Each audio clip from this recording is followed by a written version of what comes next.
Hey everyone, welcome to this free course for SEO. I'm going to teach you a lot of different things. First thing we're going to go through, tell a quick story, very, very quick. Trust me, I'm not going to waste your time, just a quick story. And when I was starting my very first business, my whole idea was that I would start selling on Amazon. Now, eventually it became successful after a number of years on Amazon, but I thought, before even buying my products, and sourcing them from overseas, I just thought when I buy my products, I'd send them to Amazon. Of course, they're going to get purchased. There's so many customers who purchase on Amazon. Now, this was I would say 8 years ago. I was going to say 9 years ago, but 8 years ago, roughly, right? And that was my idea. And so indeed I did, and it took about 6 months to get that done. And I bought the products, I customized them, I brought them here, signed up for the Amazon program, got the label makers, did everything myself, basically. Sent it into Amazon, and then nothing. No sales. Not a single sale. And then I thought maybe my listings are wrong. Maybe my titles are wrong. Maybe my tags are wrong. Maybe my images are wrong. And they were. And then I went back and fixed them, and I got really, really good at making graphics for Amazon. I got good at making titles and tags. But still, I wasn't generating sales like I thought I would. And then I thought to myself, wait a minute, it's the reviews. So I made some of my friends purchase some of my products, and then I noticed sales started to move a little quicker. And then I was at kind of a stalemate because I didn't want to lose my Amazon account because I knew that there were some programs that I could go to where I have people buy my products and then they give me a review and things like that. But at that point, Amazon had just basically ruled those out. They said you can't do them. And that was really the beginning of my journey to understanding the value of SEO. And I'll tell you why. So I had an idea. I said, okay, Amazon is taking a lot of my profits. I'm barely breaking even.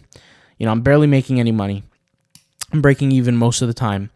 And if I do make money, I'll make a couple of dollars here and there. So what I'm going to do instead is I'm going to start my own website.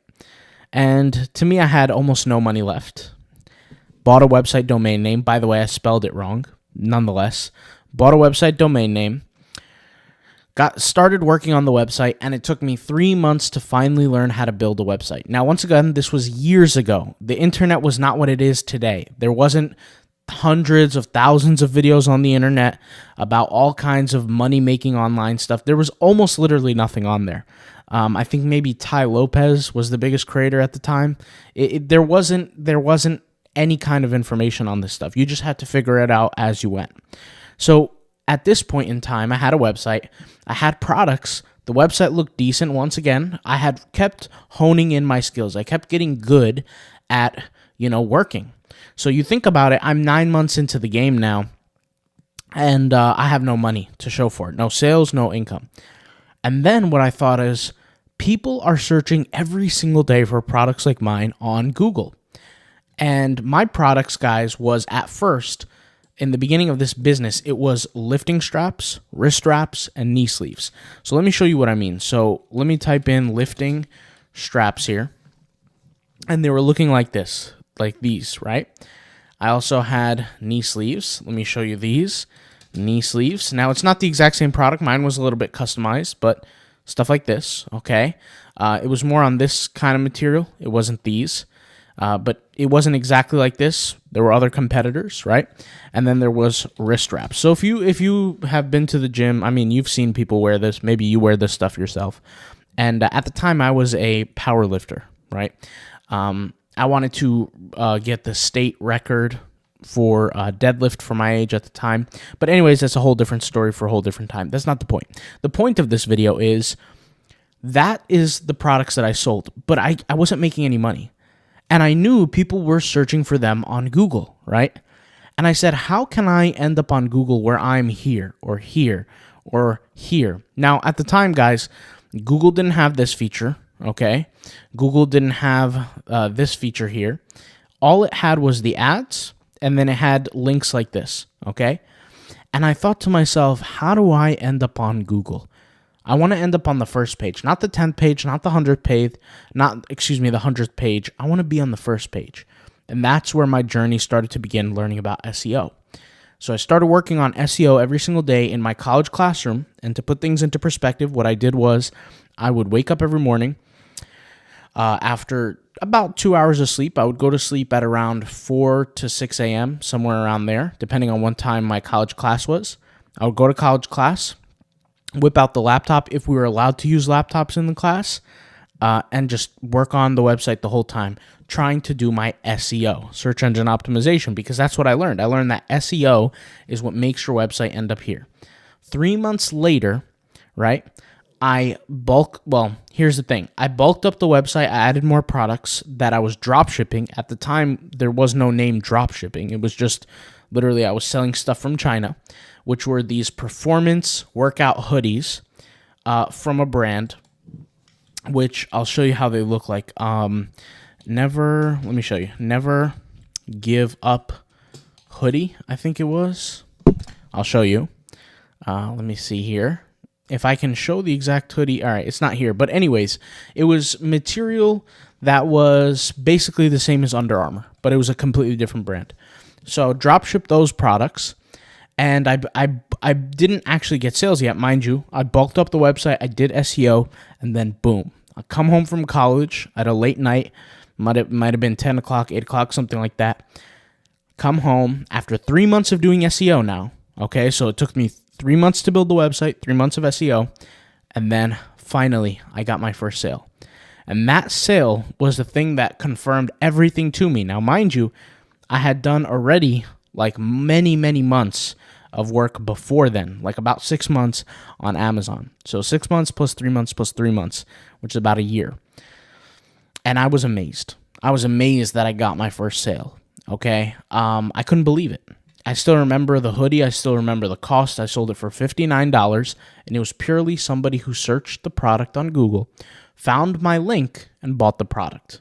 From that point on, SEO has been the thing that has not only saved me, but it's been my job. In fact, today, the things that I do day to day, I don't have an actual job, like I don't work for anyone, but the thing that I do every day and the thing that I work for every day is blogs. I have blog websites where I sell products, I make money off ads, things like that, and they're different websites. So like I have a website that teaches you how to start a supplement company. I have a website that teaches you how to start an e-commerce store. I have a website that teaches about traveling to different countries. I have a website about tiny homes, things like that, okay? So I have all different websites. I have over 60 websites, and those websites every single day make me money because they end up on Google where people are searching for things.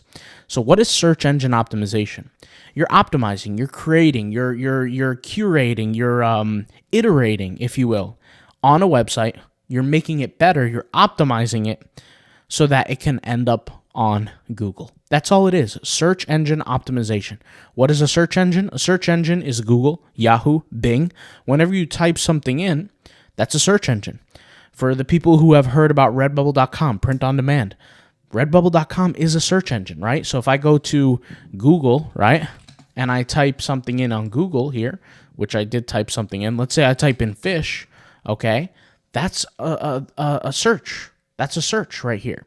Okay, if I type something in on Google and I type in Henry Clay, right? This is a search. This is a search engine, and the engine is providing me with results. My job as an SEO is I want to show up here, here, here, here, here, etc., right? Now, for me, technically I'm not an SEO because nobody's hiring me. I'm doing this for myself. Now, the difference between me and a lot of SEOs is that what SEOs do is they don't actually have a proven track record most of the time. They just read up on the books. They read up on what you have to do. They have the knowledge, but they have no practical experience. They haven't went out there. They haven't ranked a website or products on their own businesses. They haven't done it their own. They just have done it for other people. Or, excuse me, they leverage websites that are already built, that already have dominance, and then they go rank them, or they apply certain keywords, and then they call themselves SEO. That's not an SEO. That's somebody who took advantage of a website that's already built, and Google rewarded them for that.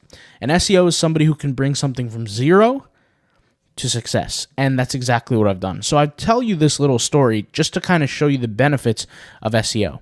And after I sold that business, that clothing, powerlifting, business, I of course tried other things and dabbled here and there, but I said, why don't I just go back to what I already know, which is building up websites.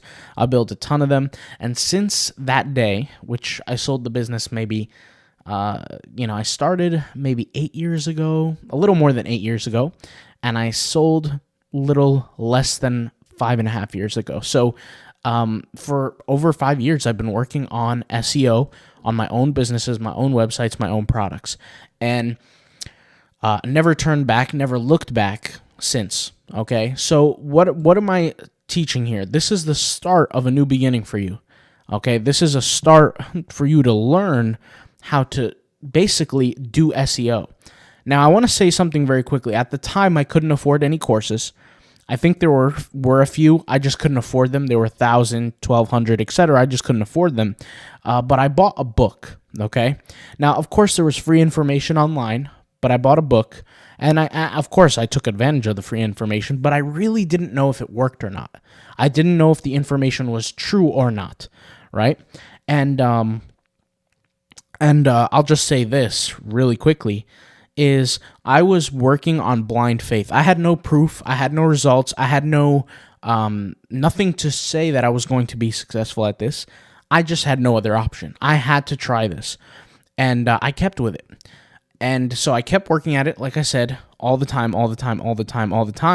and to the point where, and I've told this story before, but I had roughly, on the nights where I would sleep anywhere from 4 to 2 hours a day, okay? On the nights that I would sleep, 2 to 3 days out of the week, I wouldn't sleep. Now, that is not healthy at all, but I did that for a total of about 3 years, okay? I could still feel the effects of it even till today, of that lack of sleep. Now, I get as much sleep as I want, but I had to sacrifice at a period of time, once again, because I had college, because I had 2 jobs, because I had the business, so I had to sacrifice. If you're in a position where you don't really need to sacrifice, then you're in a point of complete blessing, but I had to. I'm not saying that you should stay up and do all that kind of nonsense. That's just something I had to do. My point is that I was working off blind faith. I had no real proof. People talked about this thing called SEO through a book, through free content online, and it was scarce. There was not that much, but there were people who did sell courses, but I just couldn't afford them, like I said. And they really weren't people. They were companies selling to other companies. And like I said, the internet was a different place at that time. I'm sure you remember it. And I just, kind of stayed by it and kept working at it. And like I said, the very first sale I had was odd to me. I was surprised. I couldn't believe it. I thought there was some sort of glitch on my website. I kept refreshing it, and nope, the information was there. It said 1 order, your first order, and, the rest is history. The reason why I'm telling you this is not only, like I said, to teach you what SEO is and the power of SEO and why you would want to do it, but to make you believe that things are possible. I didn't know I was going to be here today and living a life of complete freedom and doing the things that I want to do and work when I want, wake up when I want, go to sleep when I want. But I'm sharing with you that because you can do this. It's very viable. So this information, you can take this as a free course, a free lesson, whatever you want to call it, in this little panel of videos for you to take in, for you to come back to when you need it, and to learn and keep growing your business. All right. So let's go ahead and head over to the very first lesson. So in the last lesson, I kind of talked about how important it is to find, for a lack of a better term, these golden niches, these niches that are select, that are few in competition, but are profitable. And the reason why I want to nail this home real quick, guys. The reason why they're profitable is because we're going in areas of low competition where there is a need that has to be served. That's the whole point of that, guys. And yes, websites don't last forever, right? Some websites might last 10 years, some might last 5 years, but that's why it's important to diversify and create many websites, because once you do work on one website, you move on to the next, etc., and that first website is going to make you money, and every single thing you do on that website is an asset, and just constantly contributes to your income, which is a huge blessing. But let's now tap into the niche, okay? So this is important, and this is where having a great keyword research tool helps. One of the most powerful things that allows someone to be successful in the world of SEO is keyword research. Why is this important? Why is keyword research important? Keyword research is drastically important because you have to know what people are looking for. Remember the formula that I just kind of talked about in that last lesson. What did I say? What did I talk about? I said that we need to create niches and create products and create websites that serve a need. In order for us to actually serve a need, we have to know if there is a need to exist with. So I'll give you a quick example, right? Let's just say I create t-shirts, okay? And I create car t-shirts. And I'm a big fan of the Nissan GTR, right? I can type over here, GTR, right? T-shirt or shirt to see if other people are searching for it. And indeed, there are. 570 people are searching for the exact word GTR shirt a month. This is an example of understanding where is the need and how can we serve it. Okay? Now, something that I will say is the more specific and the more different your keywords are, as long as there is search demand, the more successful you will be. And I want to also say something here is that when we focus on the number of searches, we're not really concerned with the actual number. What we're concerned with is the number in comparison to other keywords and other numbers. So for example, look at the keyword here that says Godzilla GTR shirt. This one has 40 searches a month, right? Now, and when I look at this, I say, okay, this keyword gets less than 10% of the amount of searches than this keyword. But I want to see the competition levels here. I want to look at the different competition levels. In fact, let's look at them. The word GTR shirt has the SERP, and I want to give you guys a quick lesson on this. The SERP. What is the SERP? The search engine presents certain results, guys, in a certain order. And that's what the SERP is. And you can look at the SERP and you can say, okay, link number 1 for the keyword GTR is Amazon. Link number 2 is Etsy. Link number 3 is a website called extremerbossysystems.com. Another one is redbubble.com. These websites are dominant, especially Amazon, Etsy, and Redbubble. They're dominant. They're strong. But the keyword Godzilla GTR shirt has 2 websites on the top called paradoxstyling.com and tunerlifestyle.com that are drastically less competitive than that of Amazon and Etsy. Therefore, I look at this website Therefore, I look at this keyword and I say, although this keyword gets less than 10% of the keyword GTR shirt, it's more valuable to me because my goal is not to reach everyone.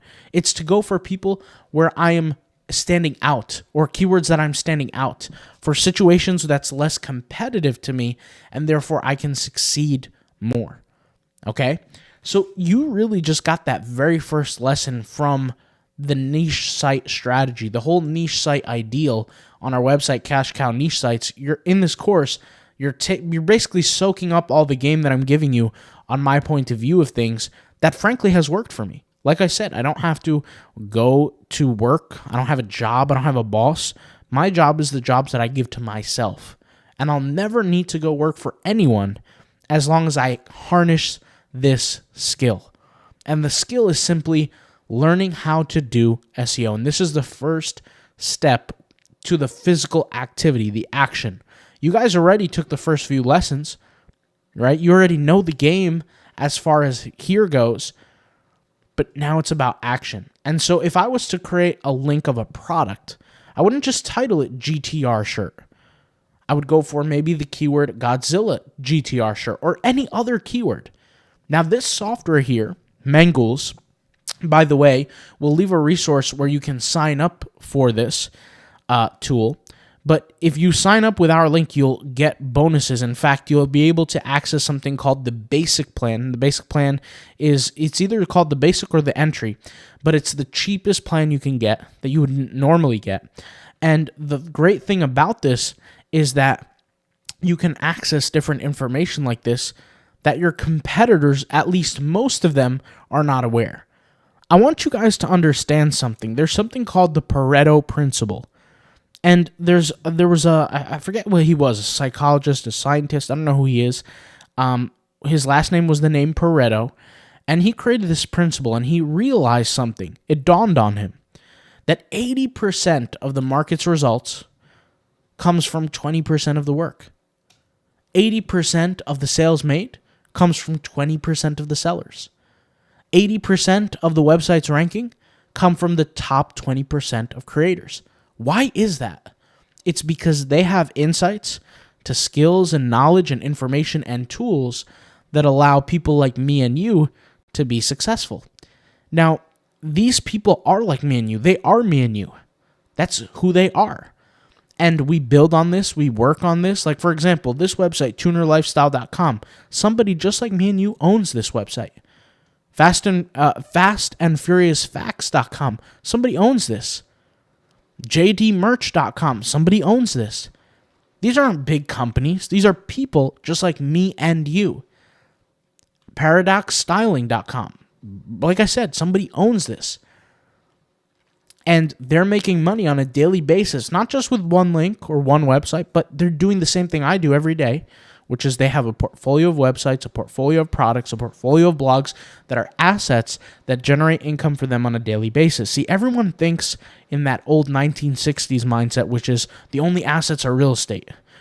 Then they started thinking, okay, because, stocks and bonds and dividends and ETFs, those are assets too. But having websites are assets. Having blogs, having products online are assets. In fact, they're actually the most profitable out of all of them. I made a video on this channel a long time ago where I kind of showed how owning a blog is more profitable than owning a real estate property. And I showed the average real estate property. I think it costs like close to $200,000 or something like that. And after all expenses, after property tax, after fixing it up, after all that kind of stuff, you don't make that much. You make like what, $200 a month? Almost nothing. Almost nothing. A blog can make so much more on a daily basis, and it's less effort, it's less energy, it doesn't take any physical labor, and it could all be handled by a one-person team. You guys can do everything I'm mentioning here today. And this is once again just an example of how I can find different keywords with different tools, and I can compare different things. So with that being said, when we move on to the next lesson, I want to give you guys an overview of the Mangles tools, and let's go ahead and actually get started with that. So for the first lesson, I kind of want to break things down into 3 categories, because if you think this way, you're going to achieve massive success when it comes to SEO, all right? Now, this is, like I said, a course that you're going to use for the rest of your life pretty much in internet business. At least I think so, unless, the AI takes over and it changes the world entirely. For now, this is what we do, okay? So we have 3 columns. The first column, and I put it to the right-hand side here, is the algorithm. This is what's going to control your success along with these other 2 columns, okay? And I want to explain what I mean. Here we have another column. We have the controllables, okay? So I'm going to write control here, controllables. And then we have here the buildables, okay? Now, I know this doesn't make sense right now, but just bear with me here. There are 3 things that you have to keep in mind: the controllables, the buildables, and the algorithm. These are the 3 components that contribute to success with SEO. And what is SEO once again? It's the optimization, the configuration, if you will, of your website in a way that the search engine would find it pleasing so that you can rank to that search engine higher levels, get the success, get the visitors, get the sales, etc. Okay? So let's break down the algorithm first. The algorithm has what we call ranking factors, okay? Now, you don't have to memorize this. You just have to understand it. Okay, we're not in school here. This is purely just understanding. So we have ranking factors. These ranking factors are components in a formula. And the way Google works is if I type here on Google, let's go to Google, and let's type in blue cotton candy, okay? Blue cotton candy, all right? Depending on what shows up, not here, because this is the ads, but like on this link, this link, this link, this link, this link, all these kind of links, what controls what shows up first, second, third is a formula. There's no human being sitting behind the scenes giving an award to Amazon to give them the first one, or this website giving the second link, this Amazon link giving the third link. There's no human being behind this. This is a machine, okay? And this is one of those things that the ranking factors serve a part of the formula. Now, what are ranking factors? The formula, or Google in this case, that is controlled by the algorithm, looks at all these different components. And part of the components are things that you can control and things that you can build on, okay?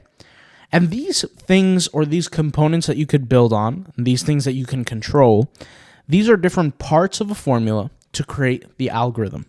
So let's just imagine the formula be C plus B equals A, right? Controllables plus buildables equal algorithm. Algorithm ranking, let's say. Now, this is a very simplistic version. It's much more complicated than this. In fact, there are over 300 plus ranking factors today. Back in 2012, there was about 233 known ranking factors. Right now, there are 300 plus known ranking factors. And really, there are probably over 1,000 plus ranking factors that we really don't know about. And when I say ranking factors, I mean variables in the formula. So in mathematics, a variable is just something that changes over time, and that's part of a formula. And these are variables. So let's actually explain what we mean by controllables and buildables so you can kind of understand ranking. What is something you can control when it comes down to building a website? Well, you can control what the website domain name is, right? You can control that. For example, if I want to sell blue cotton candy, it might be a good idea, and this is not a requirement by any means, so I don't want people to think that it's a requirement. Let's just say my name was Freddie, and I sell blue cotton candy. I want to create a website. If I make my website domain name Freddy's Blue Cotton Candy, right, .com, that's something I can control. Well, domain name happens to be one of the things that is a ranking factor. There are, like I said, hundreds of thousands of ranking factors that we know about, some we know about, and some we don't. Let me give you another example of a ranking factor you can control. What you name your product. That's another thing that you can control. Let me explain. Let's go to that link here with the blue cotton candy. If we look here on the very first link, after all this stuff, okay, this is the first link. It says Blue Raspberry Gourmet Flavored Cotton Candy. If this product was labeled, let's just say, miter saw, 6-inch miter saw, a 6-inch miter saw, let me show you, 6-inch miter saw is something like this, right? This is a miter saw. If it was labeled 6-inch miter saw, then what you're doing is you're giving Google mixed signals. And this product would never be on the first link here. Now, that's one of the ranking factors. We're talking about simply just one, okay? Like I said, there are hundreds. One of those ranking factors, like I said, product title, domain name, etc. On the Cash Cow Niche website's site, right, we have a product where we talk about Google ranking factors, and we solidified it down to the most important ones. And if you can understand all the ranking factors, then you increase your chances of control. Remember, we have things that we can control. We have things that we can build on, and those together create our ranking in the algorithm. So what's an example of something we can build on? Well, the number of blogs we have, right? That's something we can build on. So what is a blog? A blog post is literally a page, and you probably already know this, but it's a page of just like almost like an article written, just a bunch of words, right? Now, obviously, they have to provide value. They have to provide meaning. You can't just write random words on a page and rank on Google. But believe it or not, at one point in time, you were able to rank on Google literally just by writing words. And I'll give you an example. In the world of SEO, there's something called keyword density, okay? And I'm just taking you back here with a little quick story. Keyword density. In the year 2004, okay, Google existed. In fact, we could actually search, when was Google founded, okay? And there you go, 1998. So in 2004, Google did exist, and I can't remember what their algorithm was. It was either butterfly, honeybee, or panda. I can't remember. That was the name of their algorithm at the time. They had a ranking factor, a variable in the formula called a ranking factor that was very potent, called keyword density. And keyword density basically stated that if the keyword is found multiple times, more times in the web page, then it's more likely to rank for that page. Now, that's not true anymore. Let me explain what I mean. It means that if we went back into 2004, it means that this page would have the word cotton candy or blue cotton candy more than this page. And this page had it more than this page. And this page had it more than this page. Now, Google, like I said, has gotten better over time, drastically improved the algorithm, and this mistake would never happen again, because what would happen is people caught on to this. And what they would do is they would just copy and paste the same keyword 1,000,000 times on their webpage, and they would rank first very, very quickly. And then they would sell their products and make their money. And even back then, in 2004, things were being sold on the internet. In fact, if you wanted to buy a product, you would usually mail in your money. Isn't that crazy? You would mail in your money to the business because there was no examples of transacting online. And the person who owned the business would send you the product through the mail. There were no tracking numbers, none of that. Nobody cared. There were, so in the world today, there's things that are a lot different, right? You have tracking numbers, you have people, all this kind of stuff. So my point is that is one of the ranking factors, number of blog posts. Or excuse me, let me fix what I just said. The number of blog posts is not a ranking factor that we know of. The number of blog posts is something that you can build on that contributes to your success of the algorithm. Let me put things into consideration. A website that has 60 blog posts versus a website that has 6 blog posts. What's more likely to rank on Google? Well, just off of the assertion, let's just say their content level was the same, their backlinks were the same, let's say everything was the same except only the number of blog posts, then objectively I would say the one with more blog posts. And the reason why is because I know about a ranking factor called authority. In fact, it's actually called topical authority. And topical authority just states to Google that, hey, this website knows much more on this topic than others do. And quantity sometimes does mean authority. If I read, let's say, 600 books in psychology and somebody read one book, there's a potential that I would know more, and therefore I would have more authority in the psychological space than someone else. And so Google looks at it the same way. And there's, like I said, many, many, many examples of different ranking factors. Some we know and some we don't know. But once again, if you want to learn more about the ranking factors, we have a whole course on that, mini course, $29.99 on Cash Cow niche sites. I'll leave the resources, don't worry, in the page. But those are examples. So once again, you have controllables, things you can control, and then things you can build on. What's another example of something you can control? Well, let's just say our images. The images we add to our website create engagement. We know that engagement, right, helps boost algorithm, because what does it have to do? What does engagement really mean? It controls time on the website. The time on the website controls pogo sticking, controls bounce rate, or controls active user time. Now, pogo sticking is a negative from the algorithm. If the algorithm sees that the viewers are pogo sticking off of your site or bouncing off your site, they're not going to stay there. They're going to leave. And what happens is Google says, okay, these people are leaving. They don't find the website entertaining. Let's go ahead and move it down to the 100th the ranking, 50th ranking, 40th ranking, whatever. It's going to move down. It's not going to move up. We don't want that. We want our website to move up. So engagement is something we can control by adding images, for example. We can control that. And we can also build on certain things. So if I have multiple blog posts, I can build on that. If I have an ugly website design, I can build on that. I can improve that. Now, regardless of what category fits in what, for example, images, whether it fits in control or build doesn't really matter. What happens is I'm trying to do this for you guys here to try to give you a idea of imagination of what the way Google works here, okay? So you need to look at everything in your control and everything you can build on and constantly improve. And once you build a website that's you feel is good enough, you're probably going to be ranking by then. But what happens is, unfortunately, is people have the wrong idea of what Google expects. And really, the easy way to look at this is just simply look at your competitors.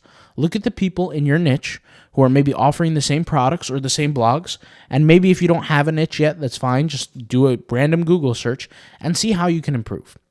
Now, this leads to a final question, which is, how can I beat a giant? How can I beat a giant like Amazon or Best Buy or Macy's? How can I beat these websites? The answer is you don't. You don't beat them. You just don't compete. You go to other niches where you can compete.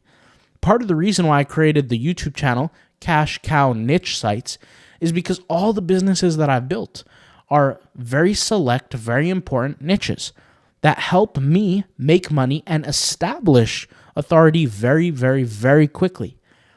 That's part of the reason why I succeed so fast. So I'll give you an example. I have a website all about steroids and peptides. Yes, steroids, like the type of stuff that grows your muscles, right? Now this website ranks on Google very, very well because I don't compete with the monsters. I'll give you an example of a monster website, bodybuilding.com. It's a monster website. There's no way I could beat them. Instead of going into that area in the fitness industry where I'm talking about health and fitness and protein powders, I'll talk about stuff that I can control, which is stuff that people talk about much less. And how can I actually control these? Through my keyword choosing. Now, this is where we start talking about using the right keywords, picking the right niches, and moving in that direction. But once again, part of the reason why we created Cash Cow Niche Sites, right?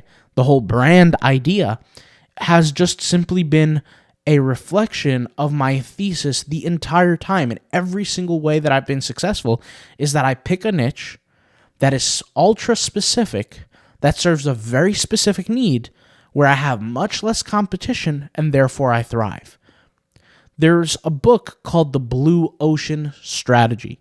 Now, I'm not a big book reader. I've read a few books in my time.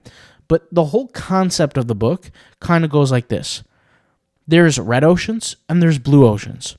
A red ocean is where all the fish are in the water and they're constantly scraping and biting each other and there's blood in the water. Blood is competition. There's too much competition. And when there's too much competition, fish die and fish get feed less. But when you have a blue ocean, there's no competition. There's no blood in the water. There's no difficulty, really. And it's easier to establish authority and dominance in a blue ocean, which is also one of the reasons why I created this book right here, this ebook, called Picking the Perfect Niche for Your Blog ebook. And in it, I literally talk about different niches that I picked that you can pick. I explain really, really on a deep level how you would monetize the niche, how you would make money off of it, right? And just the other day, somebody was messaging me for consulting. He wanted a consulting session, and he was asking me, like, how can I monetize this? How can I monetize that? And I gave him different examples, different ideas. Obviously, we had a private conversation through consulting, so it's not something I would share here. But you need to find creative ways to monetize that niche. And I'm telling you, there's ways you can monetize literally everything. So if you need help picking the right niche and learning how to monetize a niche, I'll leave this resource as well, this ebook down below as well. Especially if you're liking this free course, then you're going to love the paid content. But anyways, in our next lesson, we'll start talking about how do you actually pick those select niches? How do you find those topics, those ideas, those products, if you will, those keyword combinations that allow you to succeed in that way? We'll talk about that in the next lesson. Okay, so how to discover good keywords and how to discover bad keywords for your blog. This is very important. So here we wrote the keyword CMOS, and this amazing tool here allows us to access questions related to the keyword we're searching. So we write the word CMOS, that's a keyword. We have a list of questions, and questions arise, and we have so many of them. And this is one of the questions that arises: why is CMOS good for the body? And you see here that this gets only 10 searches a month, but yet its keyword difficulty is at a 54. A keyword like this is what I would call a bad keyword. The reason why is because it's extremely difficult to rank for, and yet it only gets 10 searches a month. I would much rather rank for a keyword that gets 0 searches a month, but has lower keyword difficulty. Why is that? Why would I do that? What's the logic behind that? Well, one of the ranking factors, once again, if you want to learn about the ranking factors, we'll just go over here, go to cashcownichesites.com. I'll leave a link in the description. But we have a course, a mini course on the ranking factors. And literally there's over 300 plus ranking factors that we know about, but I've consolidated them into just a few so that you can easily understand and consume that information. But one of the ranking factors that exist is authority. And even if Google sees that people aren't searching for something, the search engine still knows how to control for that keyword. Meaning, let's just say this keyword here had 0 keyword difficulty. Let's just say in a world of infinite possibilities, let's say it had 0 keyword difficulty, but it also had 0 search volume. Is this a keyword I would want to rank for? The answer is yes. If I'm trying to create a long-term brand, the answer is yes. Why? Search volume does not necessarily value my website, or it doesn't show the inherent value of my website. If a keyword is searched for 1,000,000 times, or if it's searched for 20 times, that doesn't mean the keyword is valued less. It just simply means there's less demand for it at that time, right? But that's an easy way for me to slip through the cracks and rank for something that larger companies don't look for. So if this keyword had 0 search volume and 0 keyword difficulty, I would still have content created so that I can rank almost immediately and very easily, but I would do that for the purpose of 2 things. Number 1, authority, right? And number 2, to serve a need that could potentially be in the future. And the reason why I said, if you remember one of the very first lessons I said in this free course, and you might be watching just a clip right now, but either way, I said this in the beginning of the course, is that the search volume here, I don't really care too much about the number. What I care about is how large is the number in comparison to other numbers. Meaning, if we have a keyword here that says, why boil CMOS, right? And it has a 22 keyword difficulty, which is effectively almost nothing, and it has 0 search volume, and I have this keyword that has double the difficulty, maybe even triple, right? If we were just to throw out fake numbers here, but it has only 10 search volume, I would much rather go with this one. This one is easier to rank for. I have authority over it, and as soon as somebody searches for it, I will show up, and I will serve that need. See, keyword research tools don't always provide the exact numbers for search volume. There can be someone who ends up searching for this, but it will show no results. Why? Because these keyword tools cannot account for literally every human being on earth. These are just estimates. They're just simply estimates. That's all it is. I'm sure there's people out there who search for why boil CMOS. I'm sure there is. And in the Google world, there's something called adjacent keyword ranking. Google understands now the concept of the type of content you write, and they rank you for things that are similar or queries that are similar to what you intend. So for example, if I make an article that says, is it a good idea to boil sea moss? There might not be anybody searching for, is it a good idea to boil sea moss? But I might rank for this keyword as well. Somebody might search for why boil sea moss and then see my, is it a good idea to boil sea moss article. They might click on it, they might read it, etc. So 2 features, like I said, of the reason why I would go for a keyword sometimes that doesn't have any search volume is because number 1, the search volume number is not indicative of the truth. It's just simply an estimation. 0 could mean 4 people a month. It could mean 10 people one month and 0 people the next month, right? And it's, like I said, it's not 100% accurate. There should be searches. That's number 1. Number 2, adjacent search. My website can literally rank for keywords that are similar.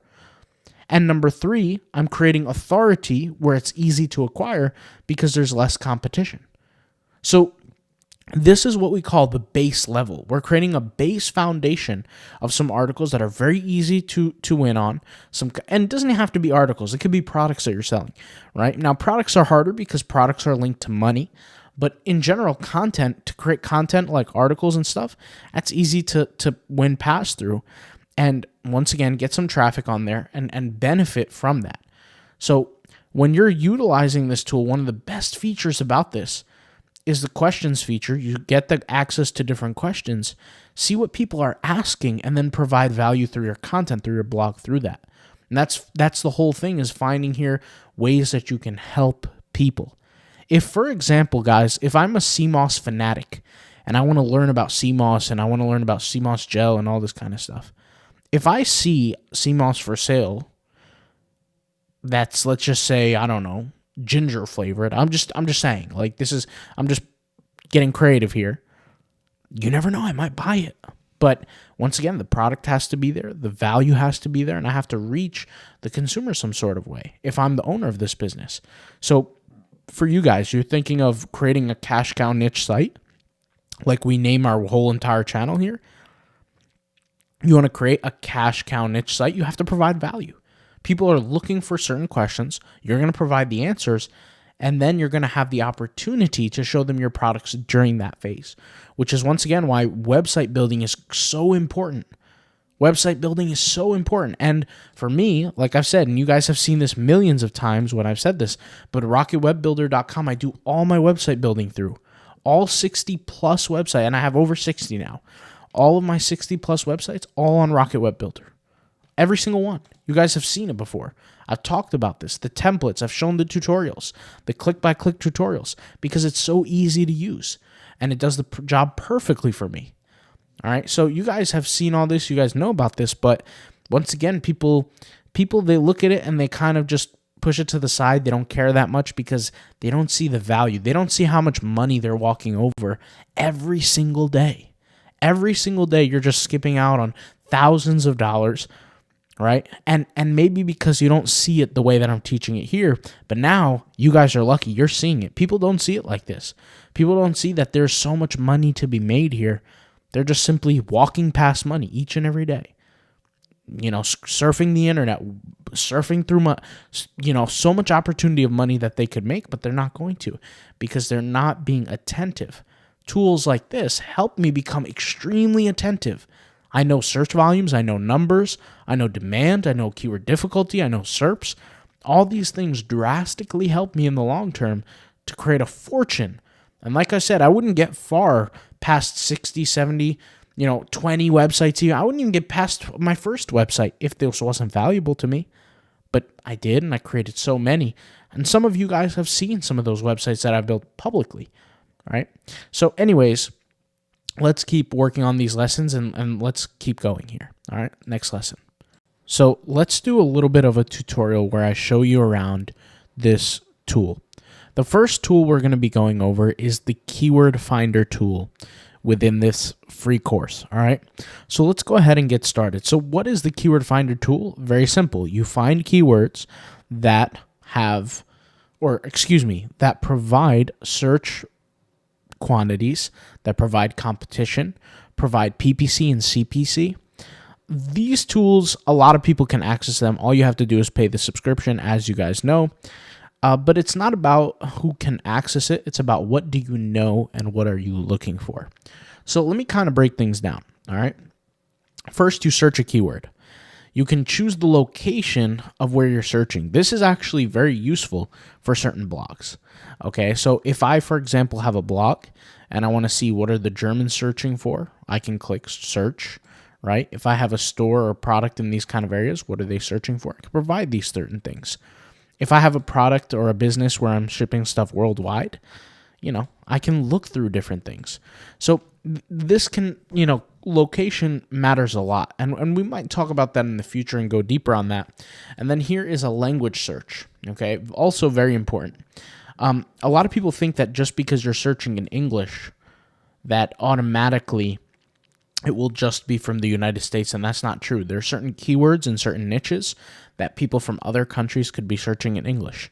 Okay. Speaking of your keywords here, you have a keyword list. Once you enter a certain keyword, you have a keyword list, right? And that keyword list is related keywords. It shows the trends, which is very important, very useful tool. It shows the search demand, and it shows the CPC, the PPC, and the keyword difficulty score. Now, I want to say something. The keyword difficulty score, let's go ahead and read what it says. It says, keyword SEO difficulty developed by Mangles, calculated from the link profile strength, the LPS, of URLs ranking in the first SERP. So the way they calculate difficulty is they start looking at all the different keywords, the links that show up here. Okay? And that's kind of how they look at it. Now, what does this have to do with it? This is the SERP. What is the SERP? The SERP is, if I search something on Google, there's an order of all the links that show up. That's what the SERP is. Now, if we read here, it says last time this SERP was fetched, this SERP is pretty fresh, so refetching is disabled. So once again, they're fetching the information from Google. So if I just do here an anywhere search, any language for the GTR shirt word, there we go. We have the context and we have the SERPs. If I click on a different keyword, right, here's the different URLs, okay, and we have the SERP, all right? Now, if you look here, the very first one was scored 17 in keyword difficulty, and the next one was scored in 11. Having this score is just kind of easier, once again, not to compare it out of 100, but to compare it with each other. My goal is not to understand that, oh, this is an 11 out of 100. I don't care what number this says. What I care about is how it compares to its competitors, because that's how I can go in and I could start finding these golden niche opportunities. So for example, let's just see this keyword. It's a Skyline GTR shirt, right? And I'll hit the little search button, and we're now seeing the competition based on the SERP. This is a 16, right? 140 searches. So what's better? 40 searches on 11 competition, 140 searches on 16 competition? Depends on the situation, right? For me, I would go with this keyword still because there's less competition from a keyword standpoint. But once again, everybody's different, and the niches and the keywords that you pick provide different results. I want you to take a look at these keywords, and I want you to understand that every single keyword entered, when it's different, is its own niche. That's how you need to look at things. So the word Nissan Skyline R34 shirt is not the same as Skyline R34 shirt.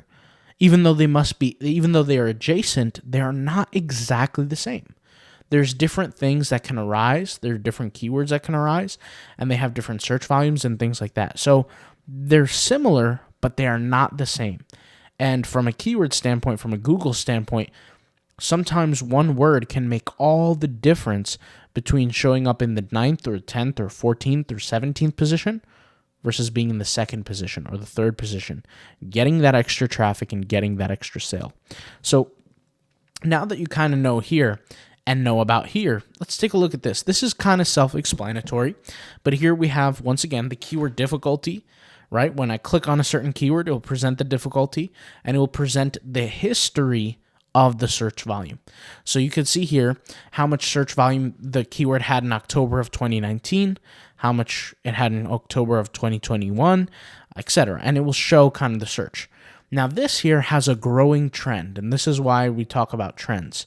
If you look here, it has a 59% trend growth. That's important. Why is this important? When I build a business or a blog, let's say, I want to know that I want to put my effort in. I want to somewhat walk away. I don't want to fully walk away, obviously. I don't want to, I want to be able to manage our customer service and things like that. But if I want to walk away and I still want to see it grow on its own, I want to see it do well over time. And a keyword like this is a great keyword to tackle, especially in its early days, right? And it's still kind of early. I mean, 390, 700 searches is not a lot every month. But you could see here, this kind of stuff only continues to grow, okay? And unless it's some sort of like fad, then the obviously the traffic will die off. But the search volume here is growing over time. And growth is a key to success because me personally, I've been there before where I created content in a specific niche and that niche is dying.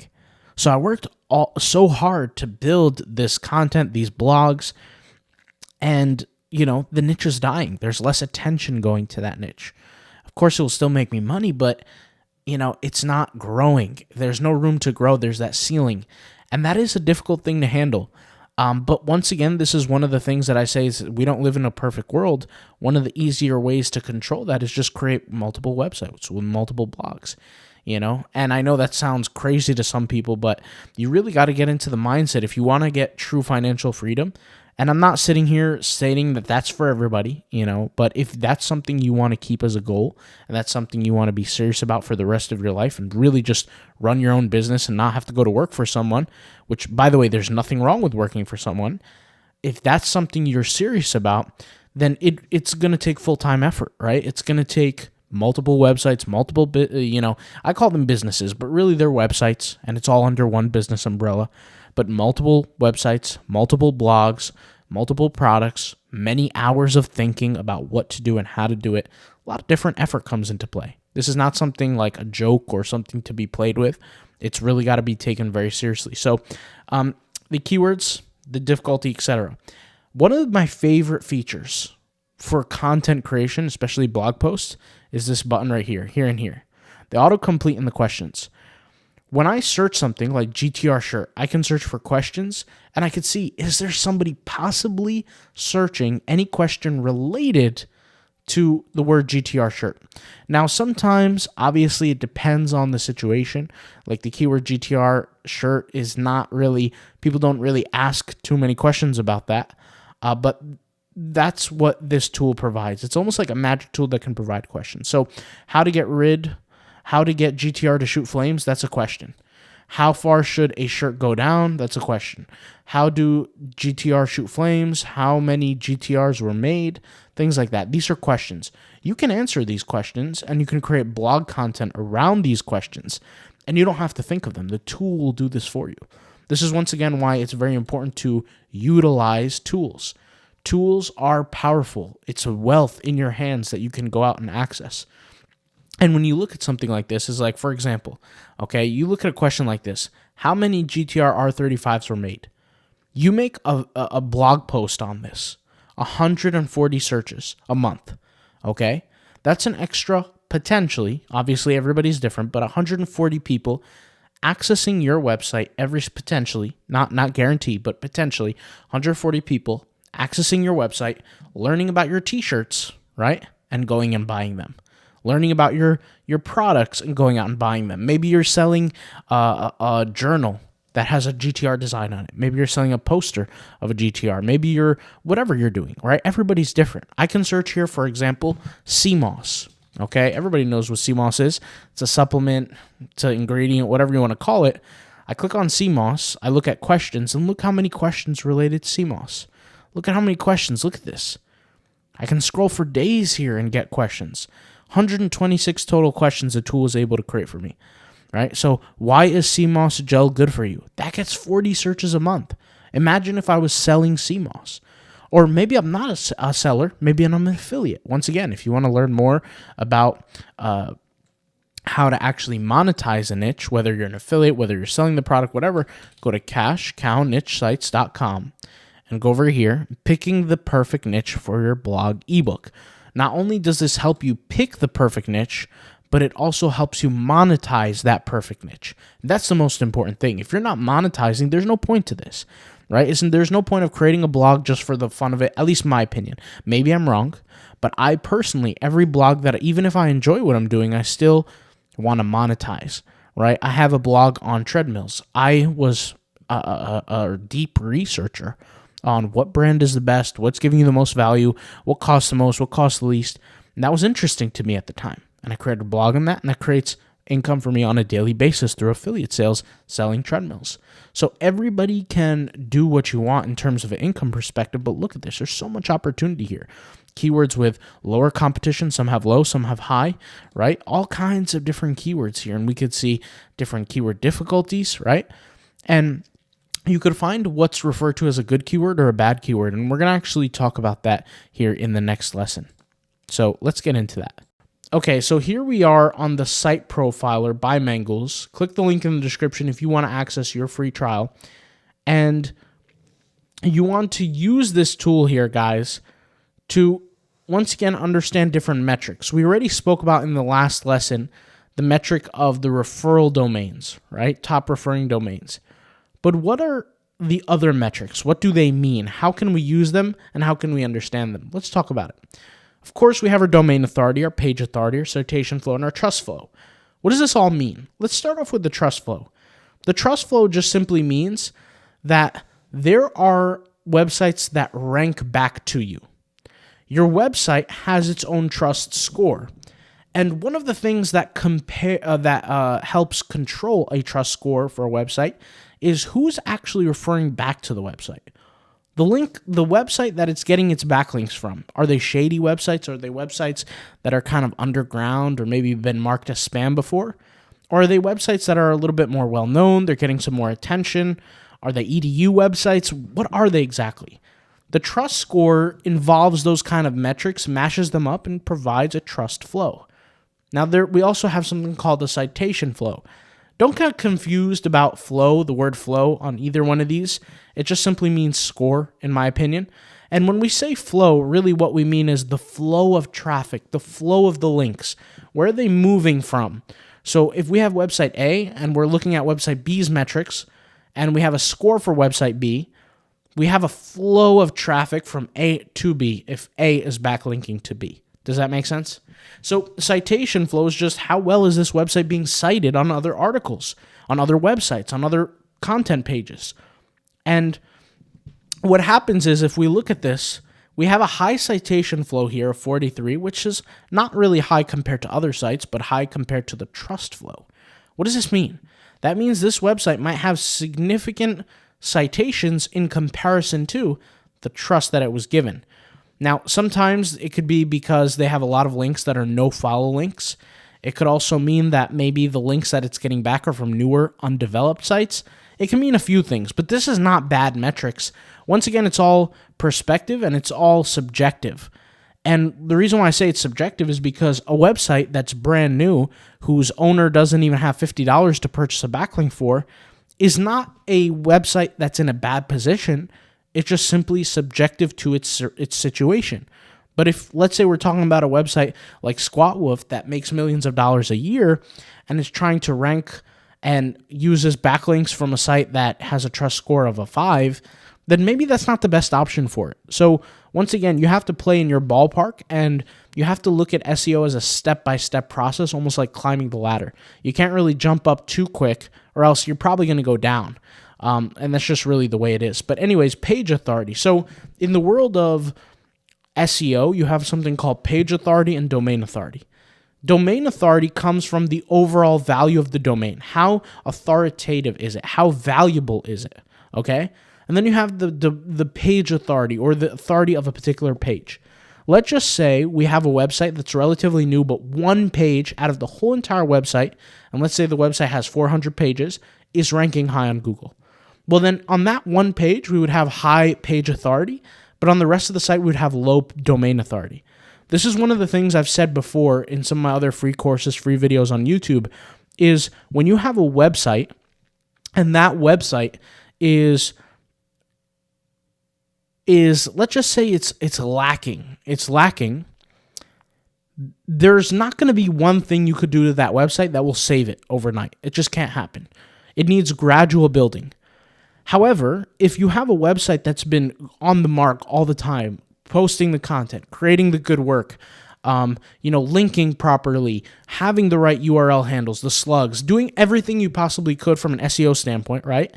And it just messes up once. Maybe you hire a writer. Maybe you use the AI and you mess up and you just write a bad article. That one article is not going to kill it. It's not going to hurt the domain authority of the site because the site has a phenomenal foundation, and that one article might be a bad article, but overall the site is doing well. Okay? One article will never take a website down, but one article will never also bring a website up. That's very important to understand. And a balanced website is a website where the page authority and domain authority are somewhat similar. Okay, so this is a somewhat similar site. In fact, it's extremely similar from page to domain, so it's relatively stable, which means that there's gradual growth on all or most of the pages of the site, as opposed to just one or two. Now, if your site happens to have tremendous growth on just one or two pages and the rest are lacking, it just simply means that you hit a gold mine on those one or two pages. It doesn't necessarily mean that your website's bad or you're missing something or there's something bad. It just means that, hey, you've done something extremely right on this page, and you can mix up a bunch of different ranking factors from picking the right keywords to all that kind of stuff, and that kind of works out perfectly, and you have that benefit. But when you look at these metrics, these are the things you have to understand when you actually stare at them and understand what they mean. Because if you can't understand them, then they mean nothing to you. Remember, it's not about the tool, it's about the person behind the tool that's utilizing the tool. Let's take a look at the website popularity rank. So the website popularity rank increased in website dramatically, and then it kind of died a little bit, almost immediately, and then it kind of started to grow. Foolishly, a lot of people will think because it's a Google update. Oh, Google updated their algorithm, so the website fell. That's not true. And in fact, I want to actually state something here on the record, is that there are so many videos, every few months you'll hear people say, Google made a new core update. Guys, Google's algorithm updates on a minute-by-minute basis. You never hold the same position all the time for a developing site. We're not talking about websites like bodybuilding.com or Nike.com or Costco.com. We're talking about small developed sites. Their ranking is moving up and down, up and down, up and down all day long. And you can actually use the Google Search Console to validate that. The reality is your websites are being updated via the algorithm all the time. So a core update doesn't affect a website like this, okay? Core update content on YouTube is complete nonsense. Google values good content only. They only value good content. You have good content, you fulfill the other ranking factors, they're all intertwined. If I have good content, it's only a matter of time till I start ranking. No Google ranking algorithm is going to tank my website and then I'll start growing again. What happens here is two things. The first thing is that it could be the website popularity rank is measured by domain backlink quality, which means that the website could have had a few good backlinks and it was growing in time because of those backlinks in reference to domain authority, and then those websites rejected the backlinks, took the backlinks off, and then the website died in popularity. It also could mean a die in traffic, but the reason why the traffic would die is because there could be something internally on the website has changed, maybe a certain URL or a certain page or whatever that had to be taken down. We also look here at the referring IPs and the Facebook shares.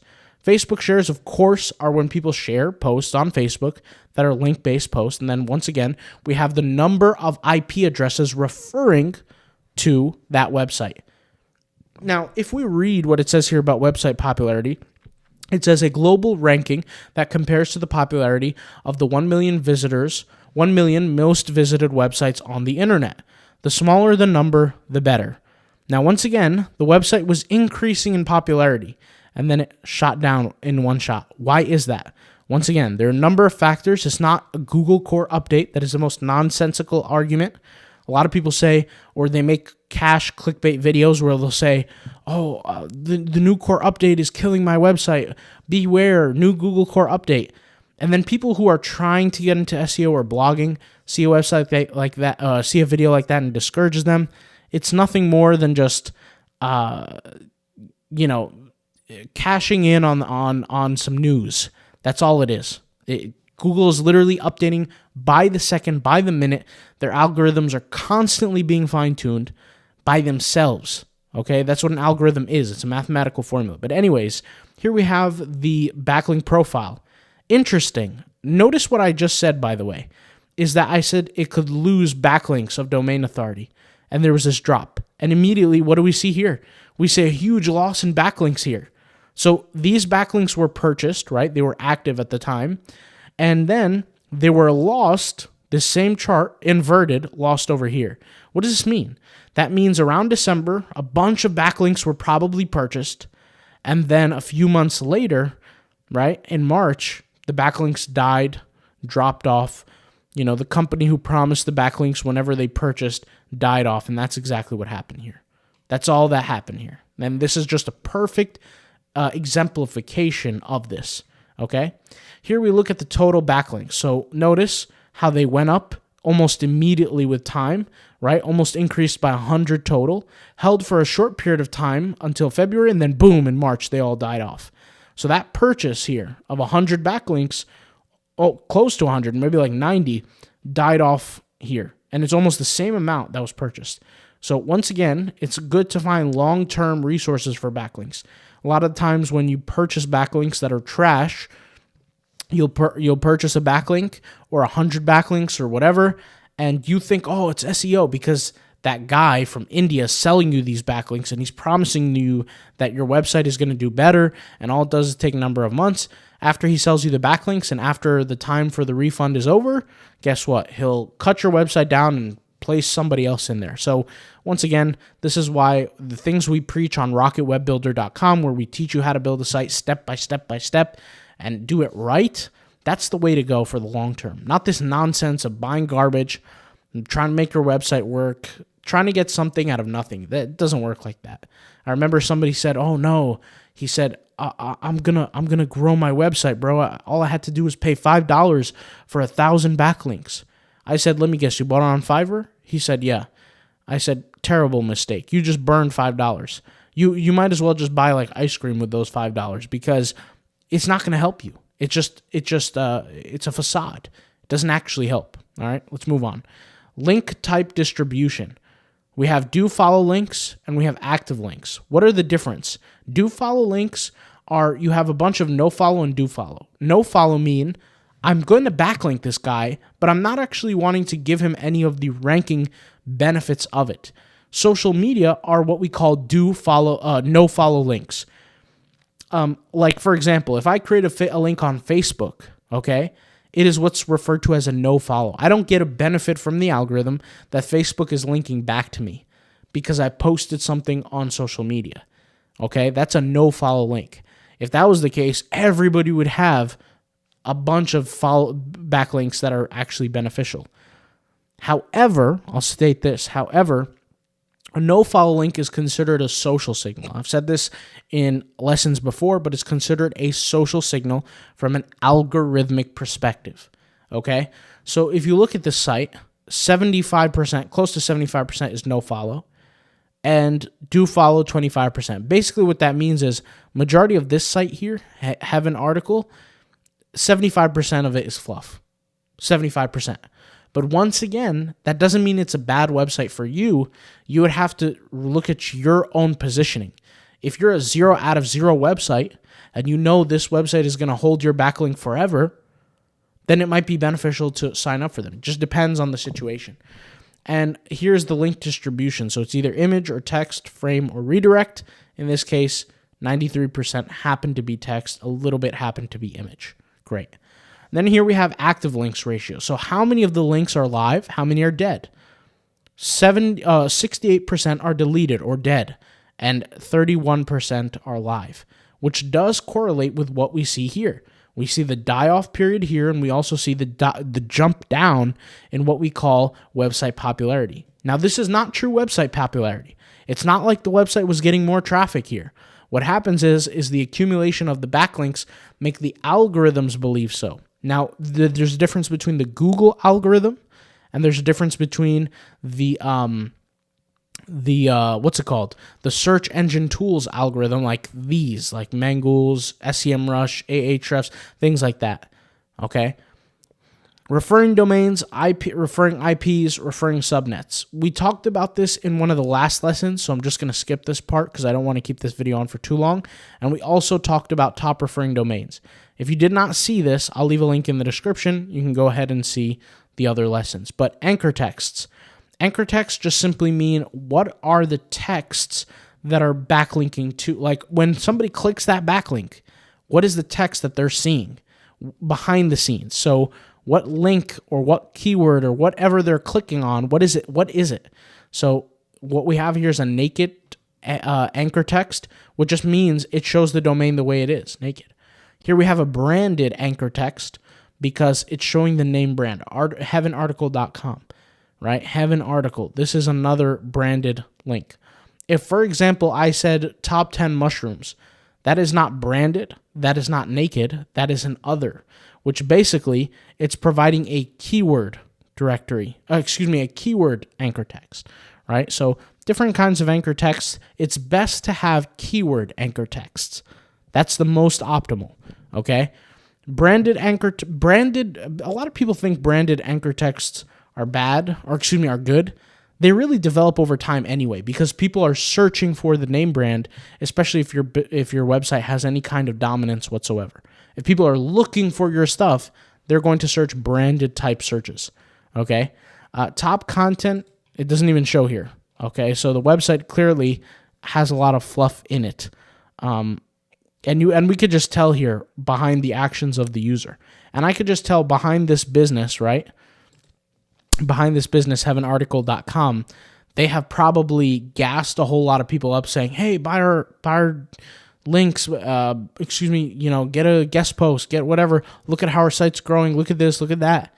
And, a lot of the times in the SEO field, a lot of the stuff is embedded with lies and fake and fake backlinks. And this is what we call fake backlinks, like this die-off period real quick, like right here and right here. It's a big deal, and you can actually see some other purchases made down the line, okay? But this growth here could happen for a few reasons. It could be new content. It could be, and this is 12 months, so it could be new purchases, new content, a lot of extra stuff like that. So beware of a lot of the different sites that promise you backlinks, promise you success. A lot of the times it's best to form small partnerships with sites that have similar interests, and then you can trade traffic back and forth, because that's actually, you're tapping into both benefits from the backlinks. Remember, we said in the other lesson what those benefits are. I'm not going to repeat them here. If you want to watch them, you got to check out those other lessons. But this is essentially everything you need to know about the site profiler within Mangools. All right, and I'll leave a link in the description if you need a free trial to the software, test it out, learn about your website, learn about the different IPs, the page authority, etc. All right, I'll see you soon. So let's talk about how to track backlinks for a web page. Now, backlinks have multi-components in terms of ranking factors. If you look at backlinks, right, you have positive backlinks, you have negative backlinks, you have backlinks that have a lot of domain authority, you have backlinks that have very little domain authority. You have backlinks that can help you rank higher. But once again, backlinks are just one ranking factor of many. A lot of people think in that same 2008 mindset with Google, where if you have all these backlinks, then for sure you're going to rank over all your competitors. And that's not necessarily true. A lot of the times you have to understand that topical authority is probably the strongest ranking factor, but that comes with benefits.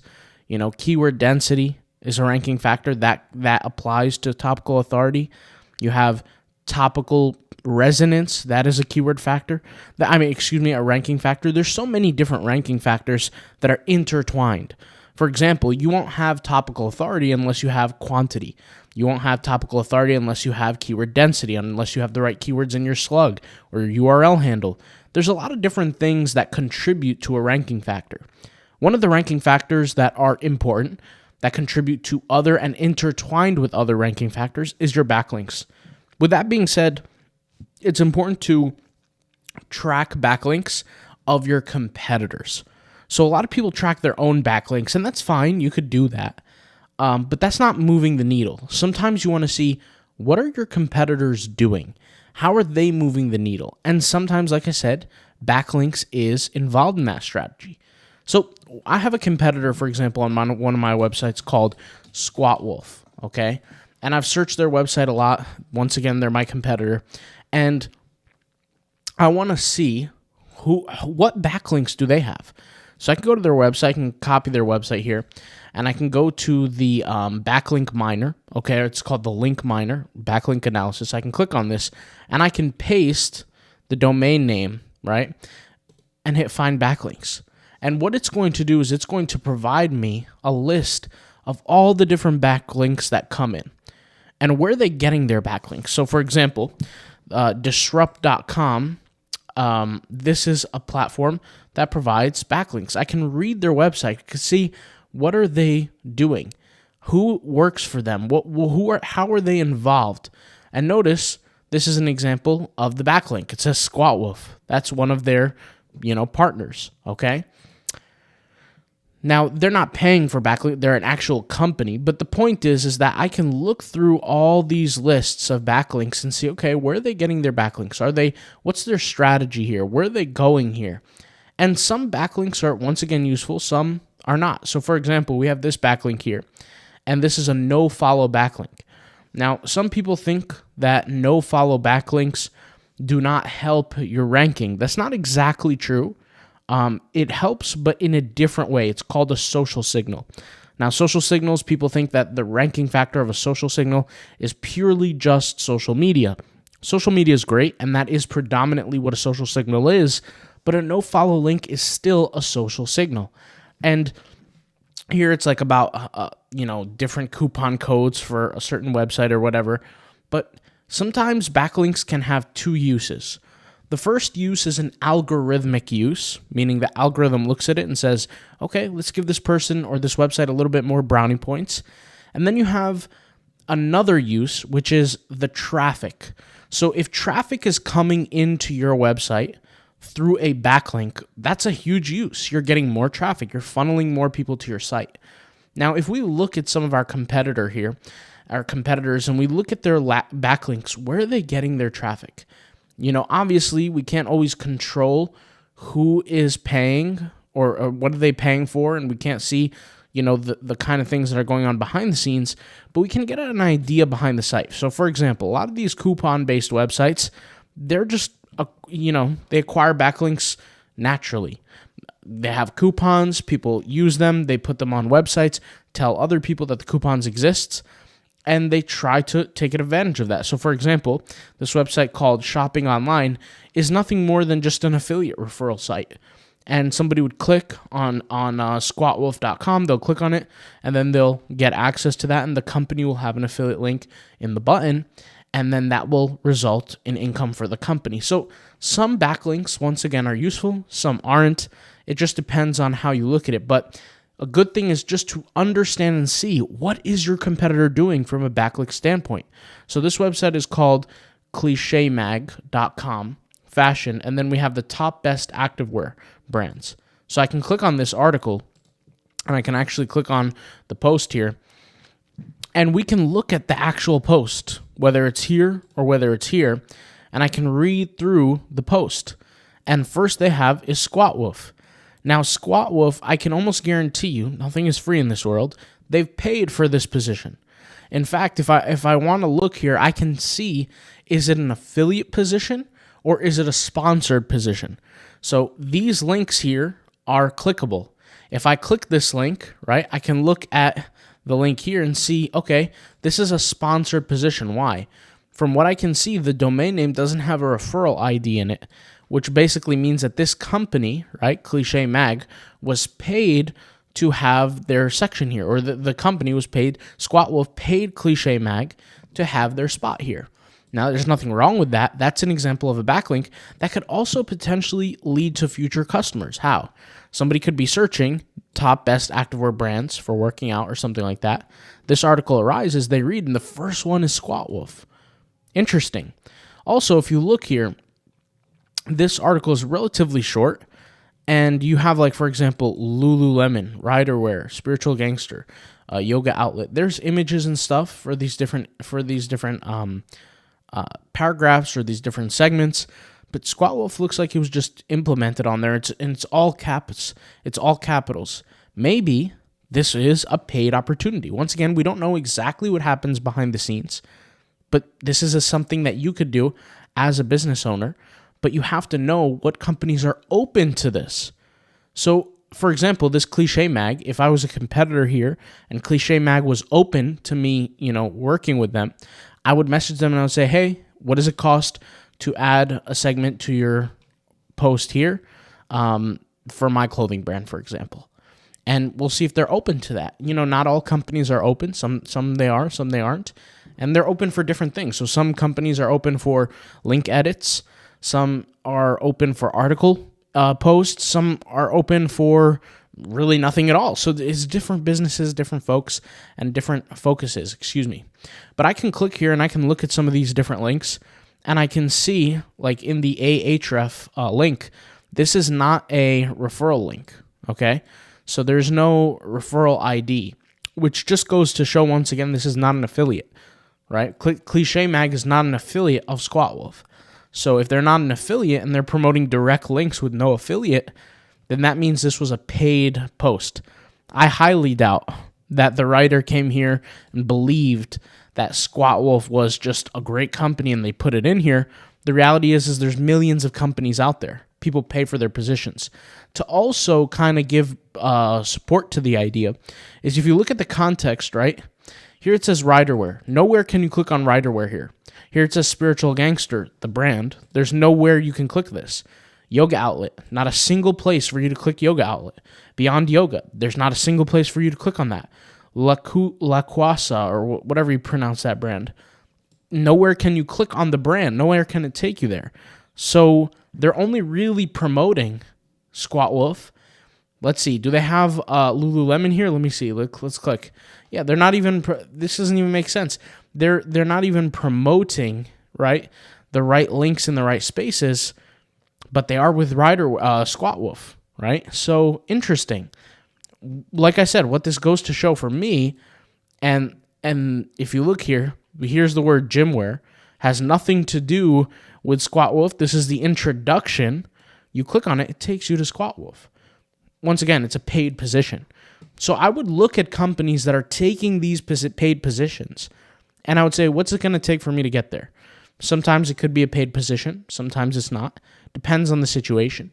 Sometimes it's a trade of links. It depends on the situation, like I said. But let's look at something like this, for example.